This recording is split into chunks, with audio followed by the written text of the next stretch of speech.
In 1978, a shocking discovery beneath a quiet suburban home in Chicago unveiled one of the most horrifying serial killers in American history.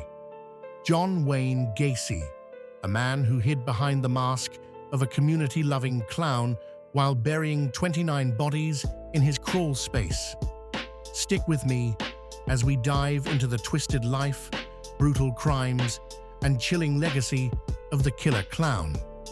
John Wayne Gacy was born on March 17, 1942, in Chicago, Illinois, to a working-class family. His childhood was scarred by an abusive, alcoholic father who beat him and called him a sissy and a failure. Despite this, Gacy craved approval, excelling in school and charming others.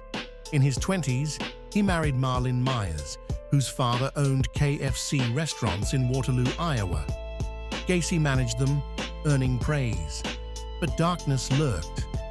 In 1968, he was convicted of sodomizing 15-year-old Donald Voorhees, a worker's son, after luring him to his home with alcohol and threats. Sentenced to 10 years, he served 18 months, paroled in 1970, then returned to Chicago, divorced, and started over. By the early 1970s, Gacy rebuilt his image. He married Carol Hoff, launched PDM Contractors, and became a neighborhood star in Norwood Park. Dressed as Pogo the Clown, he performed at kids' parties and hospitals, delighting crowds. He was the life of the block, said neighbor Lillian Grexer, who attended his parties. Always smiling, handing out balloons. Nobody suspected a thing. Yet from 1972 to 1978, Gacy preyed on young men and boys, luring them with promises of construction jobs, cash, or a drink, only to unleash unimaginable horror. Gacy's method was diabolical. He'd con victims into a handcuff trick, snapping cuffs on their wrists, then reveal the key didn't work. Bound and helpless, they faced rape, torture, and murder.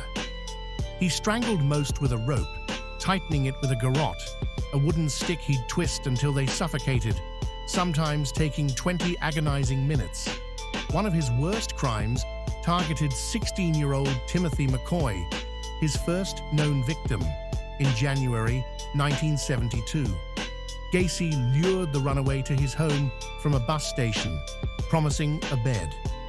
After a meal, he stabbed McCoy in the chest repeatedly, later boasting it gave him a rush. The body was buried in the crawl space, the first of many. Another victim, 17-year-old John Butkovich, worked for Gacy's business.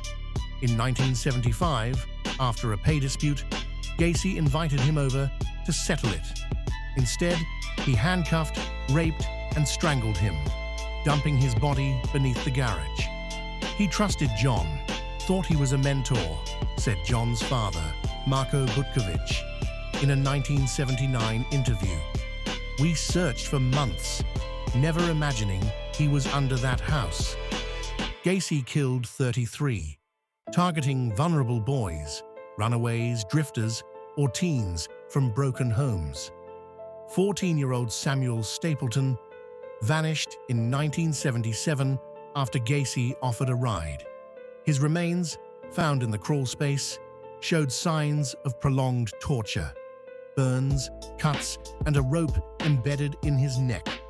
Perhaps the most sadistic case was 19-year-old Robert Donnelly, who survived an encounter in 1977.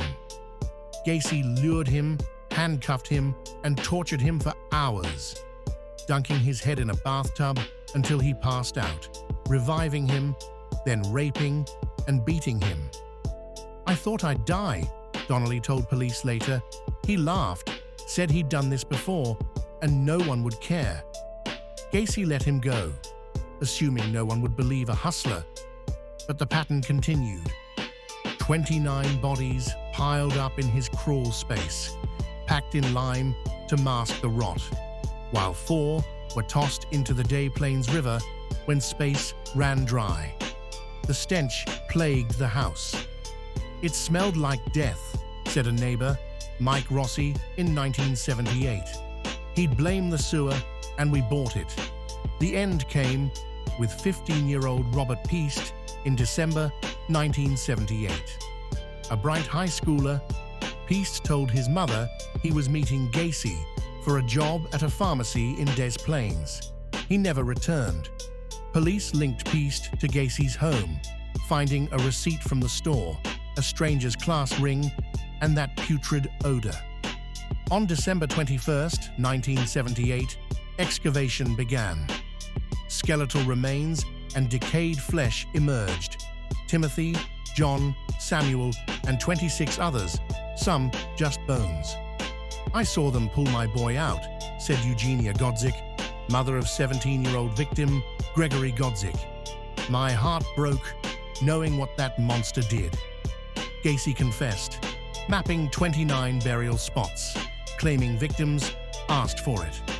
At trial in 1980, his insanity plea, tied to childhood abuse and a fractured mind, failed against evidence of his cunning. Fake job offers, hidden graves, a double life. Guilty on 33 counts, he got death. On death row, he painted clowns, smirking in interviews. "He looked me in the eye, calm as ever, and said he was misunderstood," a guard, James Carter, recalled in 1993. Executed May 10, 1994, Gacy's last words were, "Kiss my ass." Some victims remain unnamed, their families in limbo. Thanks for watching this deep dive into the monstrous life of John Wayne Gacy. If you're fascinated by the dark stories of evil people in our world, hit that subscribe button for more documentaries like this. Your support keeps these stories alive. See you in the next one.